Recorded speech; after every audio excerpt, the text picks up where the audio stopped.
Have you ever watched a lion walk? That calm confidence, that royal stride that says, I don't run unless I'm hunting, and I don't roar unless I must? You see, a lion doesn't explain itself. It simply is. Now imagine this. The King of Kings carries that same majesty, but with holiness, mercy, and power beyond what any creature could ever possess. That's Jesus, the Lion of Judah. And if you ever walk under his covering, you don't walk like a victim anymore. You walk like someone who belongs to royalty. Sometimes I laugh when I see how life beats people around and they start calling every small struggle spiritual warfare. Someone misses a bus and they say, the devil is attacking my transport. No, my friend. Sometimes the problem isn't the devil, it's your lateness. But let's be real. There are days life bites you so hard you start to wonder, where is my God? And then suddenly, when you least expect it, he rises like a lion. Not the cute Simba in cartoons. No.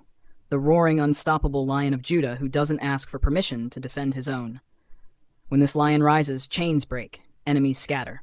Silent battles are won without noise. The Lion of Judah doesn't fight to prove himself.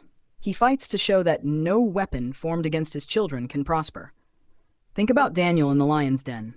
Hungry lions all around him, but not one dared to touch him. Why? Because the Lion of Judah was already there. Even the lions must have looked at Daniel and said, wait, there's a higher lion here. That's what happens when you belong to him. You walk through danger, and even danger itself respects the one who lives in you. And yet this lion isn't just a warrior.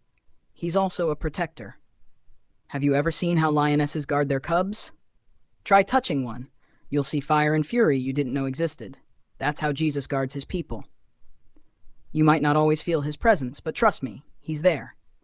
When people conspire against you, when jealousy rises, when you're cornered and silent tears roll down your cheeks, he's already standing guard. Some battles you never even know existed because your lion fought them before dawn. There's something powerful about walking under his authority. You stop fearing nonsense. You stop explaining yourself to everyone. You stop worrying about who likes you and who doesn't. Because when the Lion of Judah leads you, your destiny is not a debate. It's a decree. But you see, the problem is, many people want his protection, but not his rule. They want his blessing, but not his correction. They want his roar to scare away enemies, but they don't want that same roar to silence their pride. And that's where life becomes complicated. Because this lion is not your bodyguard, he is your king. You can't call him the Lion of Judah and still live like a goat of confusion. Let's be honest. Some of us have prayed for years, Lord, fight for me. And Jesus is probably looking at us saying, but you're still fighting me. You can't fight the lion and expect him to fight for you. His rule comes with surrender. But here's the sweet irony. When you finally surrender to him, you find that his rule isn't slavery. It's freedom. His commands aren't burdens. They're boundaries that keep you safe from your own destruction. I love how Revelation 5:5 says, do not weep. See, the Lion of the tribe of Judah, the root of David, has triumphed. That verse alone carries weight. It tells us, no matter how bad things look, he has already triumphed. That means your story isn't ending in defeat. It's being rewritten in victory. Let me tell you a short story. A man once raised a lion cub. They became inseparable. But one day, the man had to travel and leave the cub in a wildlife reserve. Years later, he came back, wondering if the lion would even remember him.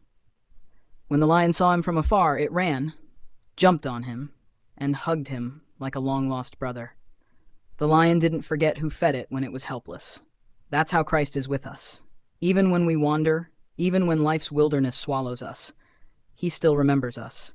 He doesn't forget his own. And let me tell you something deep. Sometimes God allows certain roars in your life not to scare you, but to awaken you. Because some of us don't pray until life roars. We don't seek him until the storms come. But the lion's roar is not always judgment. It's a call, a divine alarm. When you hear it, don't run away. Run toward him. The world today tries to paint Jesus as this soft, polite, politically correct figure who never offends anyone. But the real Jesus flipped tables. He confronted hypocrites. He silenced storms. He cast out demons with authority. He was gentle with the broken, but fierce with the proud. That's the Lion of Judah. A savior who loves deeply, but doesn't compromise truth. And you know what's funny? The devil fears that lion, but still whispers lies, hoping you'll forget who walks beside you.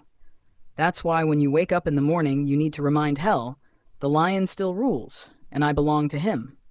So if you've been walking in fear, in confusion, or in sin, it's time to return to the roar.